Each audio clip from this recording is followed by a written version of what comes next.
People, Deluded, I'm back again. Another day, another bit of Arsenal news. Now, again, before we get into it, I'd like to say good morning, good afternoon, good evening, and in some cases, good night. Appreciative to having you lot tuned in. Do me a favor, and if you haven't subscribed, turned on your notifications, or hit the like button, what are you doing? We're getting ever closer to 60,000 subscribers, and the journey by the end of 2024 is 70,000 people. So hopefully we can hit that target, and I need you lot's help. Without further ado, allow me to share my screen, and we'll get into what's concerning the football club we know and love. Now, Benjamin White, you know, if I was playing a one-game word and you asked me for random players' names of our in the Arsenal team, and I was having to define them by one word, I would describe Benjamin White as a Spartan or a unicorn. I say Spartan because obviously, you know, I hate to be that guy, but he's the unconventional footballer. He's the unconventional British sort of footballer in terms of perception. By his own words, he likes to do his job, go home, not really interested in watching football.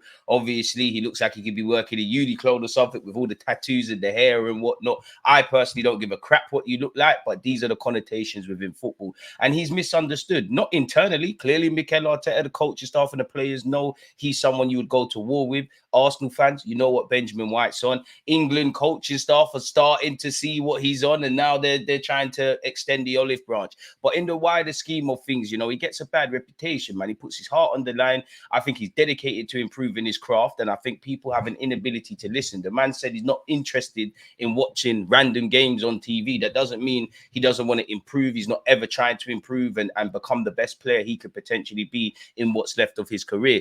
Again, unfortunately, the whole article in the Daily Mail is behind the paywall, people, which is unfortunate. So we're going to have to work with alternatives and sound bites. But for what it's worth, Benjamin White stuns Arsenal staff with bold decision ahead of the Premier League title running. Arsenal defender Benjamin White has reportedly stunned staff members at London Colney. Is that even the name of the training ground now? With his ability to play through pain. The 26-year-old is believed to be battling with an injury, but he has boldly decided to postpone a more serious examination until after this season's Premier League title running. There has been some rumors he's due for surgery. What that surgery specifically is, how long he'll be out for, I don't have a clue. But, you know, I have nothing but admiration for Benjamin White. You cannot say this man is not dedicated to his craft if he's literally putting an operation on hold to participate in what's left of the season. And we've been seeing rumors he's known to kind of mask and hide injuries. A bit of that is probably naive, but hide injuries so that he can play. He wants to put his body on the line. And I'm sure you've all seen a couple of years ago Rob Holding's interview on somewhere on YouTube where he kind of said Benjamin White's been playing with a serious hamstring knock. And we know he's not a player that we can afford to rest at this moment in time. And he's one of our key players. So shout out to him. And also forget football for a sec. Think about it from a life point of view. He's 26 years of age. You know, our body is the only thing we own in life and we need to take care of it. If this was a car, he's literally delaying having an MOT, which it's not a good example, but if you delay having an MOT on your car, you could be in trouble if you ever need to use the brakes or anything, and it could result in something more serious. While White has appeared in all but one of Arsenal's league matches this season, although the Englishman has found a home at right back, his ability to play across the back line and in defensive midfield makes him a useful asset for Mikel Arteta. He does take up midfield positions. He can play in midfield, but we're yet to see him organically play in the middle of the park. And at 26 years of age, I do think there'll be a time when he reverts back to centre half where he initially played at Arsenal, although I think it was a masterstroke from Mikel Arteta to place him back at fullback. We know he can play in a bunch of roles, but at Brighton he was a right back. On his loan spell at Leeds he was a right back, and all of those kind of things. And at 26 years of age, having signed a new deal and where Arsenal are going, I've got nothing but admiration for him, people. Losing White for the final 8 games of the league campaign would come as a crushing blow to the Gunners, even if Tomiyasu is fit and ready to step in. And the former Brighton star is reportedly intent on pressing on until the summer. According to the Daily Mail, White is playing through a knee issue, and his ability to block out the pain has surprised members of Arsenal's coaching staff. Wonder how much painkillers he's on. The issue is believed to have originated in the defeat to Newcastle United in early November, all of 5 months ago, and White has been managing it ever since. Now, I always feel like, obviously, football fans, we're not flies on the wall, we don't know anything. But when you go back to November/December period, there were question marks of Benjamin White's dip in form. Now, some of that might have been because of obviously what we're seeing or not seeing in the football field, but he's clearly playing through the pain. So how far does that go? And I guess we'll never know. And this is extended to everybody in the Arsenal team and everyone in the Premier League. I very much doubt there is, well, better yet, the majority of those Premier League footballers at all levels, I very much doubt if you asked every player in all of the 20 teams there, have you got any knocks and niggles and things like that? If they say they don't, then either God's bless them or a liar, because based on the football played in the Premier League season alone, and obviously the top 6 clubs which are in Europe, to not have any niggles and knocks would be an issue. Some of you like myself play Sunday League, and you know exactly what I'm talking about. Playing on Sunday is one thing. Once you wake up on Monday, I'm not going to lie, people, it's a struggle to go get in the shower, go downstairs, get breakfast, and then make content for you. Like, my hamstrings are hurting, things that that shouldn't even be hurting from a footballing sense, shoulders and all these things. So imagine professional footballers where they're also training every day, and obviously you need to train the way you play. So obviously adjusted, but Mikel Arteta's in training sessions are probably very intensive. And you look at the fixture calendar list, there hasn't been too many times to rest Benjamin White in terms of not playing football, but also people, when you're literally just going to be able to rest from training. So these players really do put their bodies on the line, people. Big up Benjamin White for that. And again, I know the England, or better yet, Gareth Southgate versus Benjamin White thing has many legs and layers, but I wonder how much this plays a part in it, really. So we'll have to see, people, in that regards. As I said, the initial article was behind the paywall, so some other sound bites have surfaced online. And again, testament to Benjamin White, a man that they say don't like football and this, that, and the other. And, if I was Benjamin White, honestly, I'd be saying F you at every occasion, not to Arsenal or the fans, but to the Gary Nevilles and the Jamie Carragers of this world, because I do think there's a correlation between that Brentford game, that fateful Brentford game when they got promoted, and where we are now, and the journey we've been on. And, Benjamin White, because he was in for a lot of flank, in particular Aaron Ramsdale as well, who turned his fortunes around. Obviously, Raya's come in, his Arsenal career looks over for reasons that are not necessarily with him, but for what it's worth, and smash the like button, Marcel Bielsa initially decided to banish Benjamin White to the under-21s change room upon his arrival at Leeds on loan from Brighton in the summer of 2019. While White was taken aback but kept his counsel, he was told to reduce his body fat percentage. And you all know Bielsa's a madman anyway, so training under Bielsa can't be easy, which he did, doing 2 or often 3 training sessions a day in preseason. A Leeds insider on White, he didn't complain once. He just got on with it. He had to work his balls off, or I don't know, my bollocks, I guess, to prove himself to Bielsa. Video analysis meetings of up to 90 minutes. The clips sent directly to his WhatsApp. One-on-one meetings with Bielsa the day before matches, all completed without so much as a peep of White. So again, obviously, we're finding this out now. On top of Mikel Arteta obviously identifying Benjamin White from a footballing point of view on what he can do and what he could be in the future. One thing I like about Benjamin White, and we've seen it in the All or Nothing doc when he's speaking with the individual coaches, his want to get better, his hunger to get better, his stamina to get better, and a bit like Bukayo Saka, his intelligence to overstand what is demanded of you on a football field. If you can do these things under Bielsa, obviously I'd wonder Mikel Arteta found this stuff out before. You can see the transferable skills, and it would be disingenuous to the rest of his teammates to suggest that everyone has an easier ride, because we all know Mikel Arteta's system is very intricate. It's almost like 3 sub teams. You got the defense, the midfield, and then the up front, and they all interlapped, and there's different relationships all over the field. But for me, I think 3 complicated roles. I would say, well, Zinchenko, when he had to do the left back thing, to a degree playing up front. I think Martin Odegaard has one of the hardest jobs within this Arsenal team when you look at all the fragments. And I would also say Benjamin White, because sometimes you're playing as a traditional fullback, other times you're being a third centre back. Sometimes you're having to invert and step into midfield. You're having to take up areas where you're in actually the number 10, where if you listen to what Benjamin White said, he reflects that. So I think there was a lot of transferable skills, and it makes me have a lot more admiration than I already have for Benjamin. And look at that. Football's a funny old game of opinions. Naturally, I'm sure he felt some sort of way, but he got on with it, people.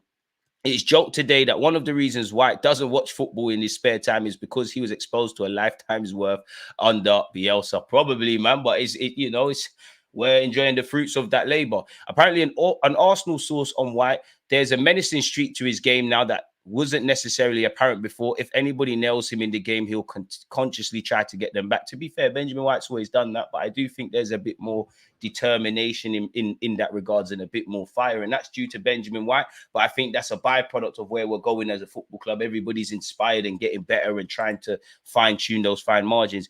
Aaron Ramsdale's been linked with a move, or better yet, a departure away from Arsenal. I can't say that's anything new. Newcastle are apparently still targeting him, people, and are still interested in the 25-year-old. Apparently, Eddie Howe's side are unlikely to spend in excess of 30 million. So that would be a 6 million profit on what Arsenal spent in 2021, assuming we don't owe any sell-on clause to Sheffield United, which we probably do. And I do think when you look at Eddie Nketiah, whether you rate him or not, just based on the numbers that he's been linked with, 35 million upwards. Reece Nelson, 30 million from Brighton. If you could get 35 to 50 million on the 25-year-old Aaron Ramsdale, who from a goalkeeping perspective is a baby, and I know he looks like damaged goods, he definitely does on the football pitch, and his stock has fallen through no fault of his own, but through no fault of his own. Ramsdale's manager Arteta is trying to improve this. He brought in Raya. Ramsdale looks rubbed, and it's a shame because he signed a new deal, turned his fortunes around after initially being at Arsenal, PFA nominations, got a number of clean sheets last season. And I think this is all forgotten because of what Arsenal are doing this year. And obviously Raya hasn't put a foot wrong, and Ramsdale's not really missed in that regards. But we should still be able to get decent money. I know it's not FIFA, but as I said, when you look at Nelson, 30 million, and Nketiah, 35, Ramsdale, 35 to 50, these are good outgoing fees, whether we should let them go or not. We do have to tread carefully with letting the English boys go, but you'd imagine Ramsdale, I won't say first through the door because you never know, but he's someone that this time next year will not be an Arsenal player. It's also believed that a number of other Premier League clubs are monitoring Ramsdale's situation at the North London Giants ahead of the summer, people. After 2 seasons as the Gunners' top choice in between the sticks, Ramsdale was dropped for Raya, as we know. He started the opening 4 games of the season. He's made just 7 appearances in all comps. 2 obviously came against Brentford, where he did look shaky in both, where obviously David Raya could not play because he's a loan signing, and in the summer we're technically going to sign 2 goalies. Raya's move will become permanent if and when Ramsdale leaves. Obviously, a backup keeper arrives. So that's that where Ramsdale's concerned. Allegedly, Arsenal are leading the race for Victor Gyökeres and Gyökeres Diomande. Sporting will not negotiate the 100 million release clause for Gyökeres. I'm a bit more confident in Diomande just because we was looking at him when he was at Denmark. Those links have never quite gone away. Gyökeres, obviously we need a striker. I've obviously look at his build-up play, his pressing metrics, everything Mikel Arteta wants in a striker. He has that. Do I know if he's the answer? No. Do I believe he's necessarily the answer? I can't say I'm 100% convinced. I'm like 70, 80% convinced in what I like of him. The more I see him, the more I like. So yeah, I don't think we're going to be in a race to activate his 100 million release clause, where it's a bit lazy to say, but it really is only one real standout season in a top European league. Maybe if we can negotiate that shorter, who knows? Apparently the journalist Pedro, I can't pronounce his last name, I don't want to disrespect him, he was the first to break the news on Fabio Vieira joining Arsenal, people, in 2022. So there might be some credibility. We know we need a defensive reinforcement. A striker has to be high on Arsenal's wish list. So that's probably where those rumours originate from. Keeping up the theme with strikers, AC Milan are allegedly close to agreeing personal terms with Bologna striker Joshua Zirkzee, who we've been linked with as well. And this article has said Juventus are also in the running, people. Apparently, when you scroll the way down just to this part, because this is all that matters, Arsenal have also made contact in recent weeks, and they are willing to offer about 6 million per season to the Dutchman in what is a big salary. You'd imagine whatever the Italian teams have to offer him in terms of wages, in theory, Arsenal could obviously offer a lot more, but we'll have to see in that regard. In relation to Osimhen, Romano has said nothing is close to being completed. The expectation around Napoli is for Osimhen to leave in the summer. He's not staying, and they're already looking for alternatives. Let me repeat once again that Chelsea have not changed their position on Victor Osimhen, but they will wait to understand their FFP situation so they know how much they can really spend on the striker. The deal just doesn't depend on the player's salary, but also a signing on fee, commissions, a really expensive release clause of between 120 and 130 million euros. There are a lot of things to clarify. Chelsea want to make sure they have the budget clear before negotiating, and because of that, I just don't think Arsenal are involved in that, if I'm completely honest. Benzema has apparently said he's open to leaving the Saudi league, and like clockwork, Arsenal have once again been linked with him. We were linked with him in January. Those proposals or those links didn't come to any formal proposals, and the man don't play for Arsenal. But the man himself, the former Lyon and Real Madrid man has said, we will see. For me, the most important thing is being here for the moment. Let's see what happens in the future. There are a lot of stories every day. Let's see. And apparently he's not been seen eye to eye with coaching staff over there. That is an irrelevant article. Kai Havertz has apparently spoken, people, and playing with Jorginho. So I'll just say this because it's here. He's helped me from the first day I arrived and showed me a different spectrum of how to play football that I have never experienced before and how to make myself better on the pitch as a player.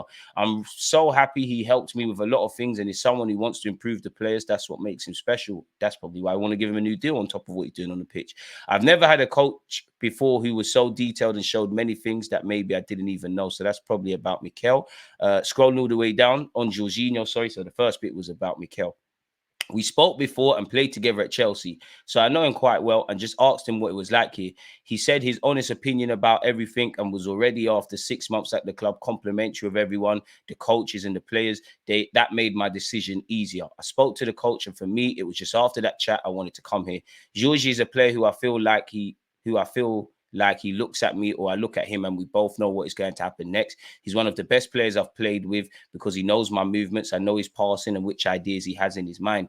In general, the whole football industry is only interested in goals and assists, but he's a player who's more on the other part of the pitch and not so much in the box. People speak about players who score assists and have goal contributions, but I think he's one of those players who is the mind behind all of us. Facts. He sets the tone on the pitch and gives us the rhythm. I think he was third in the Ballon d'Or, so that shows everyone that he's one of the greatest in his position, and I don't think anyone can disagree. I mean, we were once linked with the German defender Schollerbeck, people. Ikram Konor, a journalist, has said Borussia Dortmund could receive offers of around 40 million euros in the summer transfer window from the Premier League in Serie A for the 24-year-old. So I wonder if we go back for him. And one wonders what Arsenal might have looked like if we had Schollerbeck or Lissandro Martin. There's two people that David Ornstein said we was going for. And when you look at how Kirill can play centre-back as well as on the left, maybe we could go for him again. I know Diomande can play right-back as well as centre-half, but we have equally been linked with left-backs. I wonder if Arsenal will revisit that, because you would imagine, in theory, both defenders, but different, he would, based on 40 million, he's going to cost probably a little less than Diomande. So we'll have to see in that regards, people. But where that's concerned, we've gone over Benjamin White. We've briefly touched on Ramsdale, Zirkzee, etc., etc. Any other Arsenal talking points and news, you can be assured that I'll get the vids out for you lot. Let me know your thoughts. Smash the like button, turn on your notification bells. Most importantly, stay blessed, stay safe, and we'll link up again soon. Peace.